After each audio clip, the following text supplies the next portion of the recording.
Hi, I'm Tisha, I'm Loren. and this is the OpenBooked podcast. Today, we're going to talk about Colleen Hoover's Ugly Love and Reminders of Him. I was like, what is the name of that? So we're kind of excited. This next few weeks are going to be very CoHo centric as we count down to the movie, which we are pumped about, the It Ends With Us movie, August 9th. Yes, so excited. We're going to get a little girl gang together to go see it. Opening night, hopefully. So they don't sell tickets yet, but Tisha is on it and has an alert for when they go on sale. So I don't know if they even do midnight showings anymore for movies. I haven't seen any. Yeah. I went to the last one I went to, it was like The Hobbit, like the last Hobbit. That was, I don't know even when it came out, but it used to be such a fun thing to do, to go midnight. We need to bring that back. I mean, I'm old, so I'd sleep the whole next day, but so fun. I think the last one we went to, and we took the kids, so people were looking at us like we were crazy. We went to a Marvel movie. I can't remember what the name of it was, but it was like the last big one. Oh, the Avengers one? Yeah, like Infinity War or whatever. I think that's what it was called. I definitely cried in that one, though. Yeah. Oh, yeah. Yeah. Okay. Yeah, we're talking about the same movie. Yep. No spoilers. So what are you reading right now? Currently I am reading paper version of Midnight Feast by Lucy Foley. And just want to fangirl for a second. I know both of us freaked out about this, but I made a goofy little reel and she commented on it. So yes, we were so excited. Oh my gosh, this is such a good Monday. Lucy Foley commented on our reel. But I'm reading that. I just started, so I don't have much insight yet. I just finished re-listening to the books we're covering today. And tomorrow I'm going to jump back into listening to Bridgerton because they're available on Everand tomorrow. Again, so today, yeah. I read all I could. And so, starting in July, they're back. So I will be hopping back on the Bridgerton train. What about you? I'm finishing up Cabin Fever by C.R. Dean. It's a cute little rom-com, enemies to lovers trope. I think I'm like probably 60% of the way through it, so it's I can probably assume how it's going to end, but it's cute. I actually have listened to that one on Everand, I think last year. Mm-hmm. It's cute. And then I'm still trying to read Crescent City. My Libby rental expired, and of course there's 27 people in line, so I couldn't renew it. So borrowing Lauren's copy. And then the audio becomes available again on Everand tomorrow too. So hopefully I can get the audio and get through it pretty quickly. Yeah, that's bringing back to a point we talked about last week, is you just got to keep an eye out because things be coming and going on Everand. So. Yeah. Good deal. I also want to, since we couldn't do video last week because we had some issues. Sorry about that. I think I'm going to try that Myron May book that she had sent us. It's called 3 Coins from a Dead Man's Pocket. And I raved about it last week because I think it needs to be more common, that there's a glossary with pronunciations of everyone's names and these places so that we know what is happening. Yeah, I 100% can get behind that. Can appreciate that. For sure. So, what are you doing for the 4th? Probably going either to Cross Church because they have their big show every year. And if I wanted to, we could just hang out in the parking lot at my office and try to avoid some of the traffic. Or Memorial Park, where we go almost every year. Yeah. Because they put on that huge show. And we typically spend like the morning at Crystal Bridges, leave one of our cars there, which right now we only have one, so that might be chaotic. But we might spend some time like downtown getting lunch or something before. I don't really know. We're gonna wing it this year. Like I'm so overplanned at this point. Yeah. Yeah, no, I hear you. We actually usually don't have we used to always, in Bearable, we used to always go to Jesse's family's.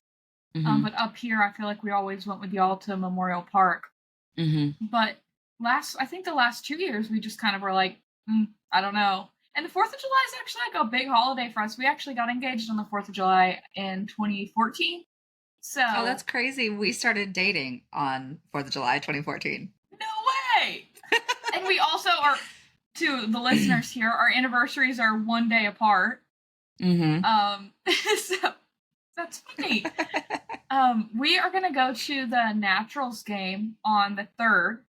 Mm-hmm. We haven't been yet, and they're doing like a big fireworks show after the game. So that'll be fun. We actually have a plan, which is new for us. So on the actual 4th, I don't know. We'll wing it, figure it out. Maybe we'll end up running into y'all, probably. Yeah.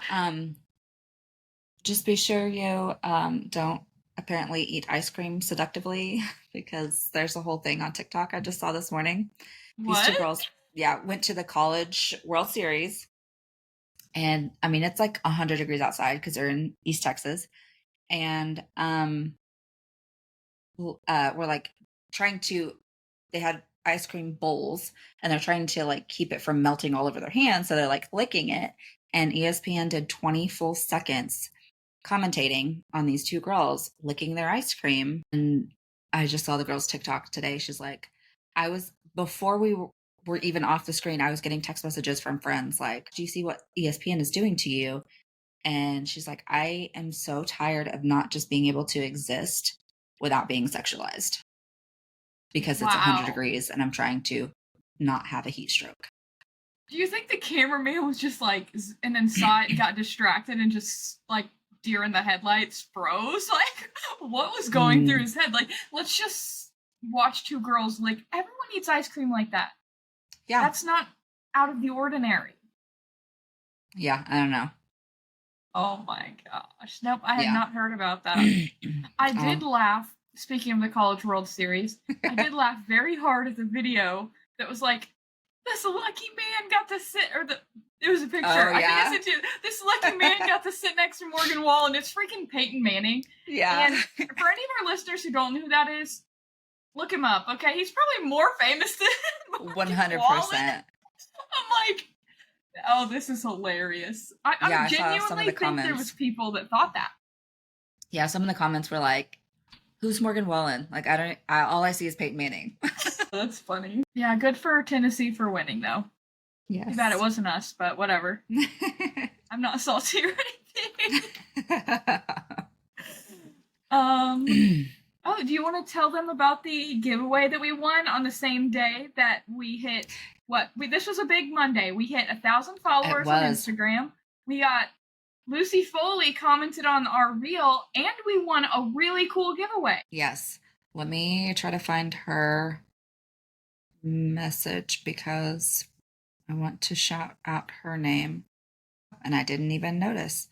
Her name is Amanda Bookstagrammer. Her handle is the Fantasy Bookcase. I'll see if it'll kind of show there. Be sure to give her a follow. She does giveaways and posts all the bookish things and does some really great reviews. She's got a really aesthetic page. Like, I wish we could be more like that, but we're ADHD and we're new and we're just throwing everything at the wall to see what sticks. So I'm having fun with CapCut right now, guys. I'm cracking myself up, so enjoy. But I was looking at that message that she sent, and apparently it was supposed to be delivered 2 days ago. Oh, did not get that.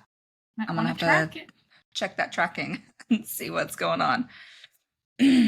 Yeah, my stuff, just to be real, from anywhere that I order or me shipping for my small business, it's been taking forever. Mm-hmm. Like, I don't know if it's because of the storms in our area, like stuff's still delayed. I mean, I wouldn't think Probably. so. But I mean, I guess maybe. But yeah, I'm I definitely, think that's a trend right now. I think there's still a disclaimer on the USPS website that's like, due to the COVID-19 pandemic, blah, blah, blah, blah, blah, we can't Shut the deliver fuck your up. shit. Yes. I'm like, are you kidding me? What We are is 4 years COVID? out from that. Calm down. Anyone still using that? Get the fuck over it. COVID's dead. Yes. Not really. I think it's still a thing, but it's not ruining our lives anymore. Okay. Yes. Oh. I had a funny thought, not a funny thought. I had a realization this week. Okay. Did you know when some people read books, they don't visualize characters and settings based on like the descriptions the authors type out? They literally see words on a page. Yes, I think this was a whole hot topic a couple years ago because people realized that was happening. And I can't imagine the world of hurt for those people. Like, Right. what do you get out of reading if you can't visualize things? I assume those are the same people that don't enjoy reading. Mm-hmm. It's gotta It's like be. watching a movie and only seeing the script on the page. Yeah. Yeah, that's like the perfect um correlation. Like, And you don't realize it until you mention it. And then they're like, wait, what? yeah. Like you see people. I love when I have like a fan art or I know it's a movie and I'm reading the book and I haven't watched the movie yet, but I look up the cast, then I can Mm-hmm. really visualize. But that's what my problem with books that aren't very descriptive is because I really like to like set the image in Mm-hmm. my head. And if they're not very descriptive, I'm like, hello, what color hair? What do they look like? How tall? What's the scene? So I thought that was an interesting thought. You know, something you don't think other people would do differently. You just think everyone sees it like that, Mm-hmm. but apparently not. Same energy as when I found out that people without astigmatism don't see lines coming off of lights at night. Lights. I thought that's how things were supposed to look. I have a severe stigmatism, and I'm like, driving at night sucks to me. Christmas time Yes. sucks to me. I love it. I love going looking at lights, but it's all like lines off the lights. And people don't all see that. And that was like, wow, okay, cool. Yeah, and my doctor swears I don't have an astigmatism, but literally that's all I see when I drive at night is just like streaks of light. Yeah. Brake lights look like little fireballs. Yes. I'm like, it's insane. I mean, I'm so used to it, but I didn't realize, again, that Mm-hmm. other people saw things differently. I think that's interesting to think about. It's so crazy learning the ways that our minds process things differently, and you're just like, what? Mm-hmm. What? Yeah. I love that kind of stuff. Okay. Do we want to talk about how we are now able to offer, sorry, I can't talk, subscription? Oh, yes, we hit all of the qualifications to be able to one accept donations. So if you feel like sending us money for a coffee, we would love you forever. But we are also able to now offer subscriptions. So we are going to be posting, our regular episode, but we're also going to be adding some benefits to our platform to offer subscriptions. So you'll get bonus content. You will get early access to each episode. We're not sure exactly how to do that yet, but we will figure it out so that we can honor your subscription. I think there was something else too. What? Giveaways. We're gonna do a Oh, couple yeah, giveaways. yeah. We're working on the details. Right? Yeah, we're not 100%, but it is definitely going to be like we'll post it on social, but the kind of qualifications will be on YouTube for this week because that's kind of where we want to drive traffic. but it will be like a gift card or a book or something kind of special in the Colleen Hoover realm. I do have some, I assume they're going to be kind of rare now, memorabilia and things from her. I think it was called the Bookworm Box or something to that effect. Her 501c3 nonprofit bookstore that Colleen Hoover used to have that closed down, I think 2 years ago now. Yeah, it's Or been a last while. year. Yeah. So I think I've mentioned before, friends and I went down, made a trip to the store and got to meet Colleen Hoover's mom and aunt, and they gave us just a ton of cool stuff. So I have a poster somewhere. I'll try to get like a picture of that to post with the giveaway. I have a poster, I have some bookmarks, stickers, all kinds of stuff. Even a tank top. You got me some stuff too. I couldn't go. Yes, I picked up a book and I think like a sticker for you or something. Yeah. In other news, we are starting a book club. I think this is the last order of business before we dive into the actual podcast. Yeah. We started a book club. Our first meeting is next week. We're still pinning down location. We need kind of a head count. So if you're in our group on Facebook, be sure to let us know if you're coming. We'll probably create an event or something to try to get a head count. Once we do that, we'll be able to better pinpoint a location, looking at libraries, public spaces, things like that. Somewhere in the Benton County vicinity is what I'll say. I think we're looking at several different libraries and public spaces, but we did a poll already, and the book that was chosen was The Thursday Murder Club. Got it here. I went ahead and snagged my copy. So exciting stuff there. It's going to be new. We're going to be figuring it out, but we thought it would be fun. We looked at, joining some, and it just didn't seem like there was very many. So we said, fuck it, let's do one. So here we are. Our life motto. Fuck literally.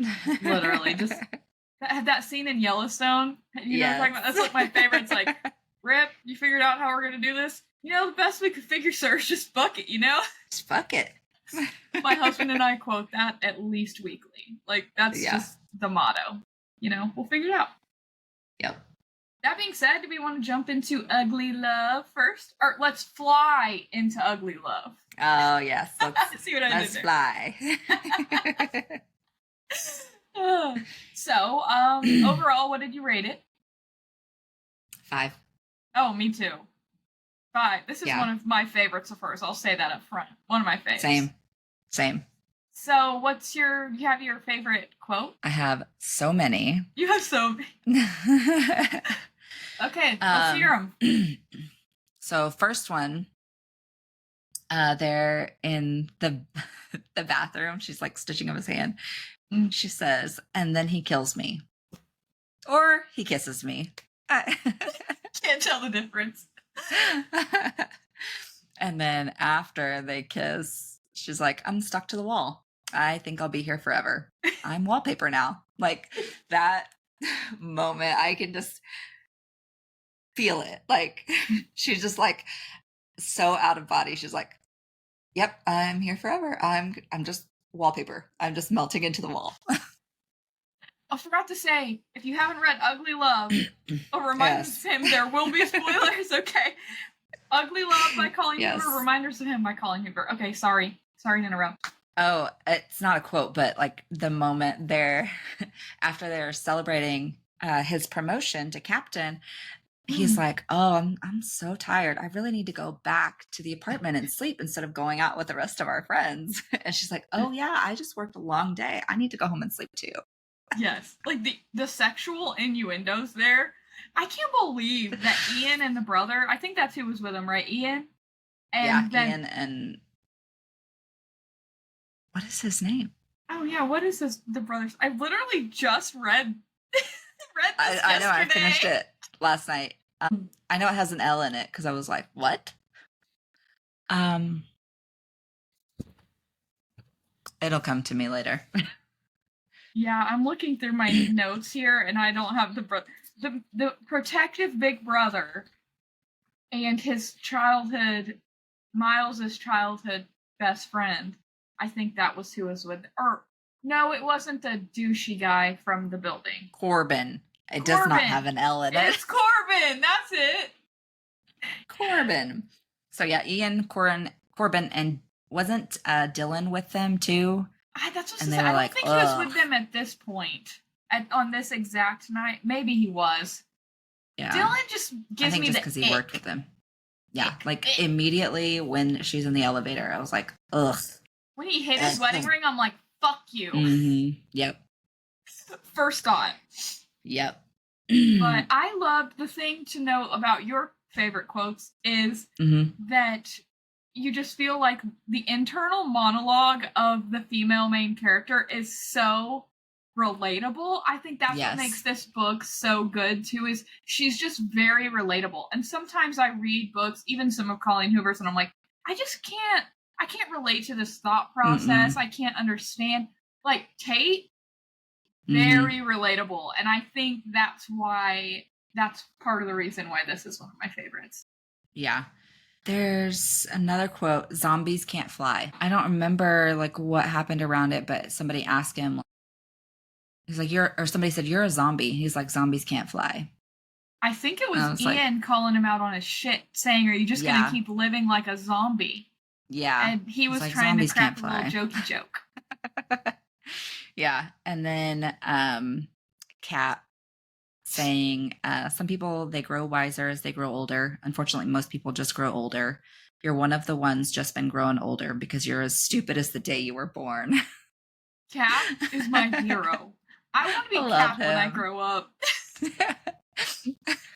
I'm pretty sure my quote is from Kat. Oh, yeah. He's like, I think I just pissed myself. Yeah. She's like, go now. At what point do you just lose your filter? She's like, actually, I don't think Kat ever had one. Probably. Nope, it's not in it. And then I think my last one is also from Miles. And he says, she loved me back to life. And I was like, oh, that's so sweet. Precious. This book got me in the feels. Probably more than most, besides the next one we're covering. The two that we're covering today got me in the feels probably more than any of her other books. Oh, for sure. Because the stories are just so heartbreaking, but also full circle, come back, just a nice pretty little bow. It just all works out and everything makes sense, everything clicks. But my favorite quote was, when life gives you lemons, make sure you know whose eyes you need to squeeze them in. Yes. I audibly laughed out. I laughed out loud when he said that. I was like, I love this. So, yeah, overall, I rated the book a 5 as well. Probably could have came up with 10 more quotes, but... Oh, yeah. So, we'll go ahead and dive into some hot topic questions here. Okay. So, how does the dual timeline narrative structure with alternating chapters from Tate and Miles's perspectives enhance the story, and how does it affect your understanding of the characters on their emotional journeys? I think it gives you a lot of clarity as to kind of where he's coming from. Maybe not in the beginning, but definitely toward the middle and the end, you're like, okay, I can see, why he's a zombie, why he's so damaged, and why he refuses to accept the love that he doesn't think he deserves because he's ruined Rachel, essentially. Yeah. And losing a child, can't imagine. Yeah. Yeah, I think it also helped with the reader for trying to want to figure it out. I feel like it built up my personal angst, if that makes sense. They build, it's I'm the entire time I first read through this, I'm like, what the hell happened to this guy? He's a good guy. He checks all the boxes. He's perfect. What the hell happened to him to create this hard stop? And I think the dual timelines helped with that because you don't know what's going on in Miles's head when Mm-mm. they're at the beginning part when Tate's obviously like, shit, I've fallen for this guy. And the hints Yeah. he's giving are like, she's not making stuff up. She's not reading into stuff. Like, he is giving those, and then he panics. And I Yeah. think the dual timeline helps because you don't hear what's going on with Miles in Mm-hmm. real time. You hear what he's been through, and it helps start to make you like, oh, so this is who he was drunk talking about that night when they met, you know? So Yeah. I think that was a really smart way that CoHo set that up to like build Mm-hmm. up our anticipation for the big, like, what happened to this guy. Yeah. So on the rules, right? We see that in both timelines. How do you think that was for Miles to have that with those rules with Rachel, right? When she's technically a stepsister, to having them with Tate. Do you think that like made it more real? That made it like, what are your thoughts? I think probably for him, that was like really triggering. Like, he was already feeling a lot more emotions for her than he had for anybody, obviously, in 6 years. Just the fact that he wanted to kiss her so bad, and then they agree to this and set up these rules, and he's like, fuck, I'm gonna repeat the cycle, and I can't go through that pain of falling in love, having, a family, and then losing it all again because something. He's like, cycles repeat themselves. So if this is repeating itself, then obviously the end is going to repeat itself too, which isn't true, obviously. But in your mind, when you've been through something like that, you can't get your brain to like wrap around there being a different outcome. Yeah, for sure. We're going to go into Cap. So, how does the presence and advice influence Tate and Miles on their emotional journeys? I think it helps Miles to see that he has someone on his side, that's not going to just try to fix it for him. He'll give him the hard truth and let him figure it out on his own. And then for Tate, she just needs like someone. She's latching on to really anybody she can right now because she just moved to the city. She's trying to figure out her life and her relationship with Miles. And she's like, I don't know what to do. And he's like, well, I was in love too, but it's not the person I was married to. And I just did my best to love her as hard as I could for those 2 weeks every month. Yeah, when he said that and like he called it ugly, I'm like, okay, here's where the title comes from. Yeah. That love isn't always like rainbows and butterflies. So I thought that was a real significant moment, like the one you're talking about, where I think for Tate, she realizes, okay, so love isn't always conventional. And what they're going through, obviously at this point they both loved each other and Tate was admitting it in her head. And I think Miles wasn't. I think Miles was still obviously in denial about everything. Yeah. But I agree. And I thought it was an interesting reveal that Miles knew Cap his whole life. Yes. And we thought Cap just didn't like him and kept calling him the boy. Yeah. So I thought that was an interesting piece that Cap knew what he'd been through. He knew his story. And he never told Tate because he felt that that was Miles's place. And also that he never went to Miles with anything Tate said. Like, he was just there to support them both. I think after that reveal, I remembered them being on the pool. And a building person would have kicked them out because the pool was closing. But he didn't kick them out, and he just said, I'll lock up when I'm... Like, his dad owns the building, right? Yeah. So it's like... So at that point, kind of could have been a flag, knowing what we know now, like, oh, dude pretty much owns the building, so he can do whatever he wants. But I just think that was an interesting piece that Cap, like, just, I want to say played the middle, but he knew his intentions were so pure, like he knew that it was going to be what they needed. What did he say to them? I can't remember because it was something kind of facetious and like asked them. Oh, he was like, has anybody ever told you you guys make a cute couple? Oh, yeah. And they're like, we're not a couple. Yeah, he was just starting shit, and I love it. He's like, I was talking to myself anyway. Or he said, that was a rhetorical question anyway. Yes, I love that part. Seriously, Cap, probably my favorite character. Yeah, love Like, it. doesn't even have to work. I love that he's like not a morning person, and she'll just like go down there at midnight, and he's like giving people rides on the elevator. It was a sandwich. Then one night, didn't he order them pizza because he knew that she'd be there? He's precious. Yes, so sweet. So, any other thoughts on Ugly Love before we hop into the next one? No, yes and no. So I saw a TikTok a couple weeks ago, and that kind of sparked our discussion about Colleen Hoover.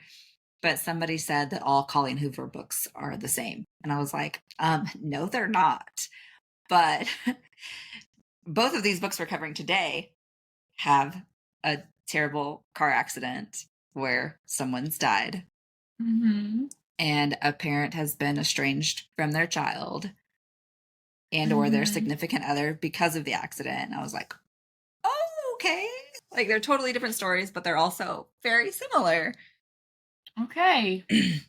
Well, apparently we like this since these are two of our favorites. Okay. Oh, I didn't. Also, I think in that same video, because clearly this person hates Colleen Hoover, and we are not in that group. But, and it, as I was listening to it last night, I was like, oh, I do kind of see that. She mentioned, like, they're driving home, Miles and Rachel, after they have the baby, and he's like, the only thing he got from me is his balls. Yeah. And she's like, they're so big. And I'm like, oh, that is cringy. Okay, that was a little bit cringy part, and then they start laughing about it. Say that, yeah. I agree. They're like a baby. How big could the balls actually? I don't know. I know nothing about children, obviously. So I'm like, they even have balls. Like when I get a puppy, they don't have them yet. They like have to drop later. Whatever. Yeah, and that's the thing is a lot. Like, I mean, I didn't know with my first kid, obviously, but with my second, I had learned from somebody else that like they are typically swollen when they're born because of the hormones of the mom. And I was like, oh, that makes sense. So, I mean, I could see that, but also Colleen Hoover had kids at the time of writing this. So I was just like, she has several. That's so weird. Yeah. To mention that. I was just like, oh, that's weird. It's probably like some attempted comedic relief. Like that wasn't enough until you said it. I'm like, okay, yeah. But just reading it, I just like, I've read dark romance. So I just like, you know, that's light stuff. Yeah. That ain't nothing. Yeah. And we love Colleen Hoover, so my next comment is not a hater comment at all. But for those of you who think Colleen Hoover is spicy, no. Nope. Light work, my friends. Light work. Not even Verity. Verity is her spiciest, I will say. But still compared to some of these, read Hunting and Haunting Adeline, and then we'll talk. I haven't made it to that yet, and I'm kind of scared. I've seen somebody post the like triggers or warnings at the beginning. I was like, yeah. So Butcher and Blackbird, I think I told you I finished this not too long ago. I read I think I sent you a picture of the trigger warnings at the beginning, and I'm like, you got my attention. It was like, apologies we may have to cover this after, but it says like, apologies for ruining cookies and cream ice cream for you. I like in the dedication, and I was like, wait, what? I love that kind of ice cream. I'm on a diet right now, but you know. And then when it happens, it did, in fact, ruin cookies and cream ice cream for me. So maybe we need to do like a whole Butcher, Blackbird, Leather, Lark, because it's very popular, and I genuinely really enjoyed it. But the dedications for some of these books, maybe we need to do an episode just covering funny, like, trigger warning dedications. Yes. I've seen some that have literally made me cry. I'm laughing so hard. So, yeah, we need to jot that down for later. That's a good idea. Okay, let's hop into Reminders again. So, overall, I think we both said this already. We loved this book. This is one of her newest, besides It Starts With Us, right? So, I think those two are her newest. Ledger is probably one of my top 10 book boyfriends. Yes. I really like Ledger. I liked Yes. Miles from the last book too, but I just like more of a tattoo rough and gruff kind of guy. Yeah. But yeah, so I can start with my quote. It's probably gonna be everybody's. Is that a fucking pigeon? Yes. Oh, if you know, you know. Pigeon. Fucking pigeon. I love the way they explain that throughout the book, like how that came about to different people. Yes, and the full circle, everyone has their own stories of it. And I love how it's just something that I could totally see, like you and I being drunk, or, you know, Yes. and seeing a bird and being like, is that a fucking pigeon? And then just being an inside joke for 20 years. Like, genuinely, it's very relatable and just a random piece in the book that just adds some comedy. So that's my favorite. It's in the book probably 30 times, but it's just a cute little funny moment. Yeah. What about you? Again, I have several. At the beginning, when she's like moving into her apartment, and she's like, okay, I'll, give you an extra 2 weeks to get the like utility deposit paid. And then I'll bring your kitten down later. And she's like, kitten? She's like, yeah, like a cat, but smaller. And I was like, what? Yep. Yeah, that was funny. And then of course, is that a fucking pigeon? And then she says, and how did I forget her name? Kenna, yes. I was like, what the? She says, life can be so fucking cruel and hard, and I've wanted to quit living it so many times. And I'm like, I can empathize with that, having lost like the love of your life. Like, I can feel your pain, girl. Yeah, for sure. And then Ledger is thinking, like she orders, a glass of wine, and she's just looking at it while she's at the bar, and he said, drinking is only stressful to alcoholics. Like, because only they know like the line that they have to cross to make the decision to drink again. Yeah. If they're, recovering. That was an interesting point of view, I will say, on that. It's because people who don't struggle with alcohol would never think you wouldn't think about that at all. So it's interesting that Colleen like thought to add that in there, like as a perspective. And like we talked about earlier, I like thinking about things differently. So I thought that was a good note. Yeah. And then there's one, she's talking about her relationship with her mom and how she was taken away and put into foster care twice. And she's like, that's the hardest thing, is just asking your mom, just be adequate. Like, not even asking her to be a good mom, not even asking her to be like anything above and beyond, just asking her to be adequate is like so difficult. And like, from somebody that had a really tumultuous relationship with my mom, like I feel that in my soul. Yeah. Oh, and then I cried so hard at this one. Ledger is telling Kenna, you're everything I want DM to be one day. I'm like, oh, yes. That's a good part when Ledger finally comes to his senses. Yeah, and then my last one is Lady Diana, the little girl. The way, like, she's walking out of the store and she sees Ledger and she's like, jerk. Yeah. Doesn't she make up another name for him when she said, no, we don't have to call him Jerk anymore? Kenna tells her, like, we don't have to call him Jerk anymore. Something, she makes up some other name, and Ledger actually like laughs and finds it funny. I wish I could remember what it was. I can't remember. Colleen Hoover is great at making very entertaining side characters that have a slight impact on the story, but enough like for a memorable. And I love this. I compare Lady Diana kind of to Cat. Yeah. Like, just a side character, talks to, someone to vent to, but just adds some comedic relief. So, when we first meet Kenna at the beginning of the book, I know both of us have read this multiple times, so try to think back to your first time. You're a Reminders of Him virgin, and you read the first part, and you hear Kenna writing her letters to Scotty, right? So at first you don't know the whole story. She had a baby in prison very soon, and she just got out of prison. Do you immediately kind of feel some empathy for her, or does it take you a while like it did Ledger? As she's in the beginning, like as she's kind of describing it, like I felt empathy for her like right away because I could tell the way that she had like given up that Yeah. led her to even going to prison. She was like, I did it. Obviously, I didn't mean to. It was a horrible accident, but she won't forgive herself for it. Yes. And that, I think, says a lot about her. Yeah.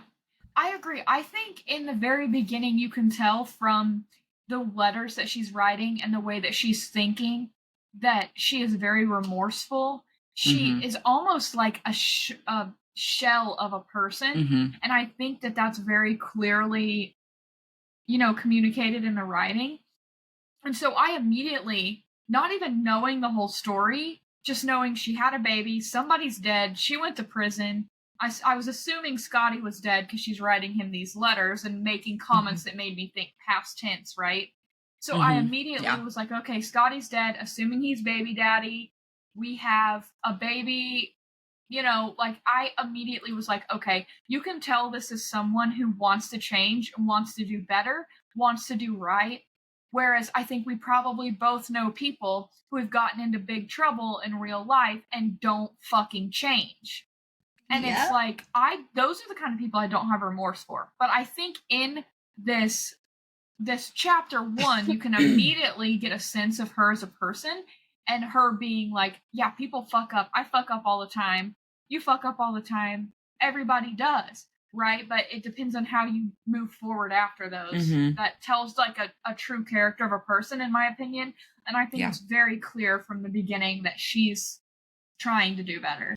So, Ledger, Insta love. I'm not going to say Insta love. Insta attraction when Kenna walks into this bar she thought was going to be a bookstore.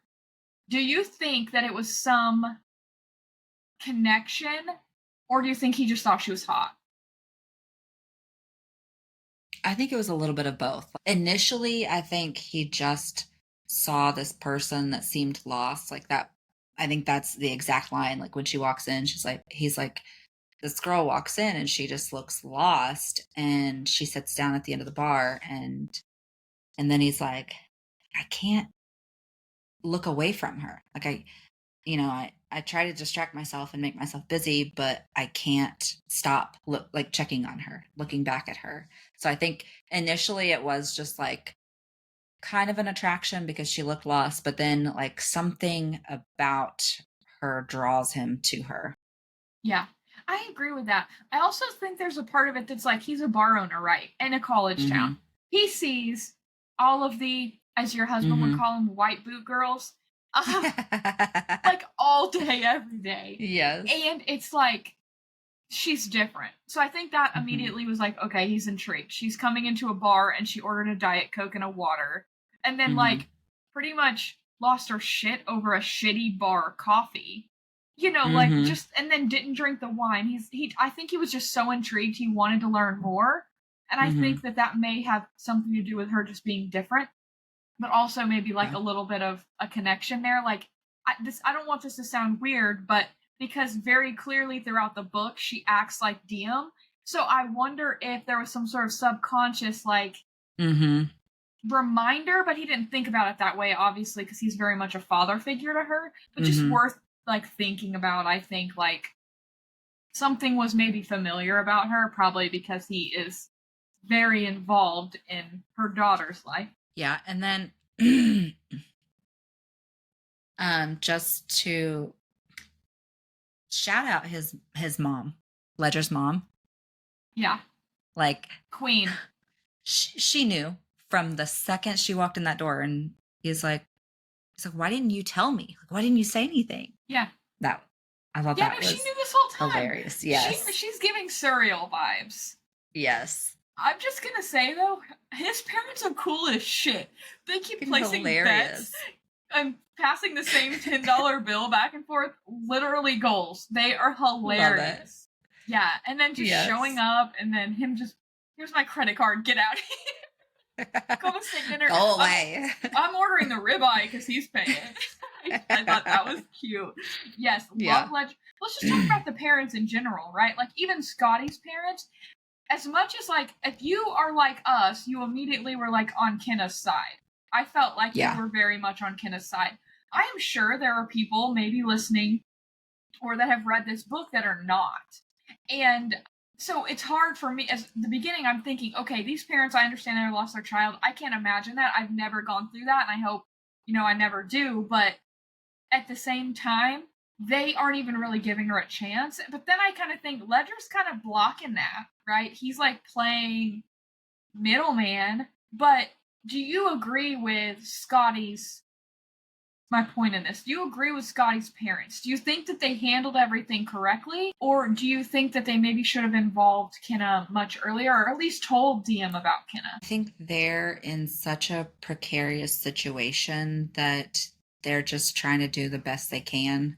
Like, I think it's very telling when DM asks about her mom and why she doesn't live with her, and she's like, well, her car's not big enough. Like, like, she's just trying to pull something out of thin air to, like, help her understand, but also, like, not come out the bad guy, which I think they absolutely could have found a way to, let her know a little bit about her mom, let her know where she came from, without making the mom non-existent or without making her a villain at the same time. Right. Obviously, anybody in that situation could think of different ways to do it, but they were just trying to do the best they could with what they knew at the time. Right. I do respect them for not, like, making her a villain. I do respect them for the vagueness, because they could have been much worse. They could have said, you're never going to see your mommy, you don't have a mommy, like, she's in prison. Yeah. Like, they could have handled it so much worse. But the car thing, I do agree, was hilarious. And then when she finally meets her and she's like, did you get a bigger car? I died. I was like, okay, so this is kind of cute. It's kind of funny. But I mean, I all in all, like, at the end of the story, at the beginning of the story, I'm like, gosh, they're pissing me off. And then, like, when they did the restraining order, I was like, okay, I get it. Like, they don't see the full picture like we're seeing, because we're getting to hear those letters. We get the point of view from her, like, her mind, and then Ledger, what he's feeling, meeting her, falling in love with her. And I'm like, why do you need to do a restraining order? But if you think about the mom's point of view, this girl she just met, which I think Kenna says this over and over again in letters, all she says about her was she was there. She didn't help around the kitchen. She caught her smoking. She heard them having sex. Like, I don't know. There's just so many red flags from a mom's perspective. She didn't get, for sure. That cigarette wasn't even hers, right? Yeah. Like, it was her son's. And just so many little things that made Kenna look bad that just was wrong place, wrong time. And I feel like when those things start, it's like a snowball going down a hill. And so from the mom's perspective, she just sees this girl come running at her car. Okay, I kind of get it. She didn't know her intention. She didn't know anything. I think Kenna kind of lost it in that moment, to be honest. Like, she just was like, my daughter's right there. I have to just see her. I have to lay my eyes on her. So once you find out she never even got to hold her, and all of that, they took her away. That, I was like, oh, she doesn't even know what she looks like. She doesn't know anything. Yeah. So I mean, I went back and forth throughout the book, which I think is a great authors that do that. I think it's great because it gets you thinking, and it really gets you, like, wrapped into the book. All in all, I think it was all handled the way it should have been, because it all works out in the end. Like, when she meets her, it's not awkward overcoming any villain stuff. It's not, she doesn't have any expectation other than the car. And it's just like a clean slate. She just fits right into their lives. So. Yeah. I think it helps, too, that DM is so curious and just, like, full of life. She just wants to try all the things. She makes up these cute words. Like, I think that helps. And knowing that ahead of time, too, from Ledger, just sharing little tidbits with Kenna, I think that helped the whole moment be a little smoother and more comfortable and relatable. Yes, I agree. I think she sounds like the coolest kid. What do you think about the revelation with the mom having the ring? Oh, That part that I did not see coming. no, and I think that in itself was a tie for the mom to know, like, yes, she had all these red flags, but he saw something in her, and I have to try to see that too. Mm-hmm. Um, and allow my granddaughter essentially to try to make that connection too. Like, I have to give her that opportunity. If she fucks it up, she fucks it up, but I have to give her the chance. Yeah. I thought I was mind blown the first time. When Yeah. Ledger showed up, I kind of expected that. But then when he like stepped out and the mom came in, I was like, wait, okay, Oh, what's so about to happen? we're gonna have, and then when she gave the ring, I was like, whoa, whoa, whoa. But now it makes sense as to why that letter was read, because some of the letters, obviously she's been writing him hundreds of letters, right? So Yeah. the importance of that one makes sense now of being selected. I thought it was really just because they were like going back to the bar. It used to be a bookstore and they were walking around downtown. But in the end, I was like, it clicks. But yeah, anything else to add on reminders of him?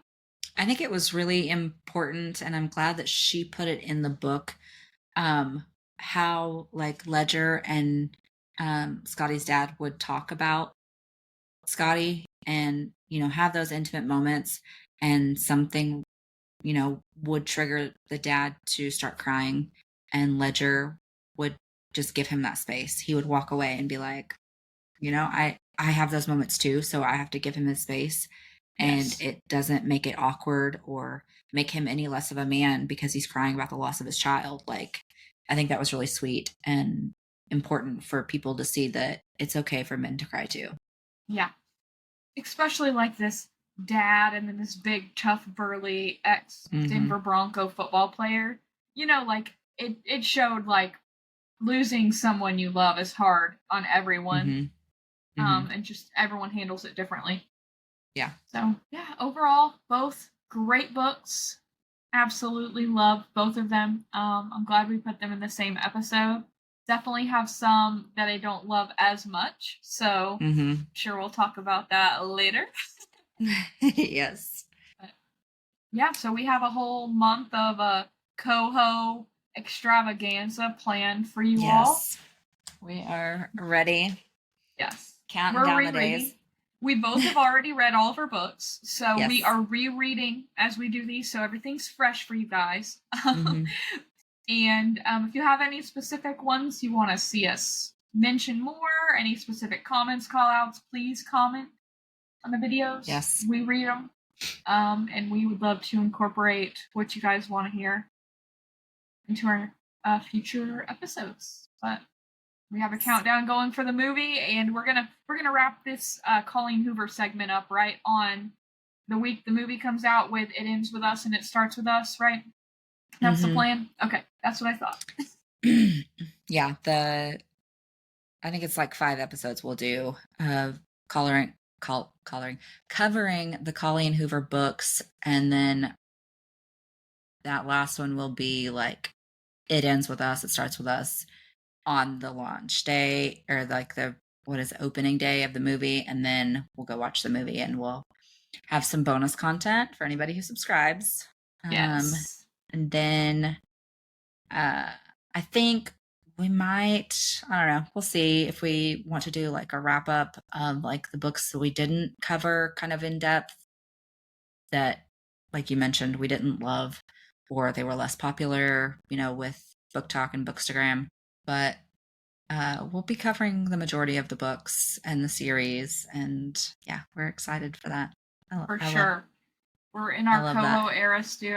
I'm wearing the city, which Tisha has the same one. I'm surprised you're not wearing it too. I almost wore my shirt. Yeah. Especially up here. It's hot. I had to throw my shirt away that we have matching because I spilt taco juice all over it. Oh, man. Yeah. Rest in peace, one of my favorite t-shirts. But all right. Well, I think we are done. Be sure to follow us on all of our socials, OpenBooked. on TikTok, Instagram, YouTube, Facebook. Be sure to subscribe to the channel, and you'll get some extra content there. I think that's You it. didn't say, And you didn't say LinkedIn this time. Yes, So. I know. I was very intentional. So we will hopefully interact with you all on the socials in the next week. And if not, then we'll see you next week with the next CoHo books and breakdowns. Sounds great. See y'all next week. Bye.